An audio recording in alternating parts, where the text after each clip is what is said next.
Joha Benito இதை பற்றி யாராவது கேள்விப்பட்டிருப்பீங்களா? ஃபுட்பால் லவர்ஸ் நீங்கள் கேள்விப்பட்டிருப்பீங்களா? நான் ஒரு ஃபுட்பால் லவர்லாம் கிடையாதுங்க. நான் கிரிக்கெட்னா அவ்வளோ வெறியன், ஆனால் ஃபுட்பால் நான் அவ்வளோ பார்க்க மாட்டேன். ஆனால் இந்த வேர்ட் ஜோஹா பெனிட்டோ இந்த ஃபிஃபா வேர்ல்ட் கப் தொடங்கினதுக்கப்புறம் ரொம்ப ஃபேமஸ். இதோட காரணம் என்னன்னா பிரசில் தாங்க. கிரிக்கெட்டுக்கு ஒரு ஆஸ்திரேலியா மாதிரி ஃபுட்பாலுக்கு ஒரு பிரசில். 7 வாட்டி ஃபிஃபா வேர்ல்ட் கப் அடிச்சிருக்காங்க. அந்த டீமில் இருந்த ரொனால்டோ ஆகட்டும், ரொனால்டினோ ஆகட்டும், இப்போ நெய்மர் ஆகட்டும், எல்லாருமே இந்த ஜோஹா பெனிட்டோக்கு ரொம்ப ஃபேமஸ். ஜோஹா பெனிட்டோன்னா நார்மல் ஃபுட்பாலில் வர ஒரு ஸ்கில் எல்லாம் கிடையாதுங்க. அது ஃபுட்பால் பிரசிலில் அவங்க ஒரு ரிச்சுவல் ஆட்டே கொண்டாடுறது.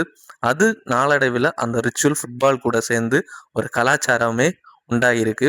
இன்னைக்கும் பிரசில் விளையாடும் போது எல்லாரும் பார்ப்பாங்க, அந்த ஒரு ஜோஹா பெனிட்டோ யார் கொண்டு வருவா, யார் அதை இம்ப்ளிமெண்ட் பண்ணுவான்னு நிறைய பேர் காத்துட்டு இருப்பாங்க. ஸோ உங்களுக்கு இந்த ஃபிஃபா வேர்ல்ட் கப்பில் பிரசிலில் யார் இந்த ஜோஹா பெனிட்டோ கொண்டு வருவாங்கன்னு கீழே கமெண்ட் பாக்ஸில் கமெண்ட் பண்ணிட்டு போங்க.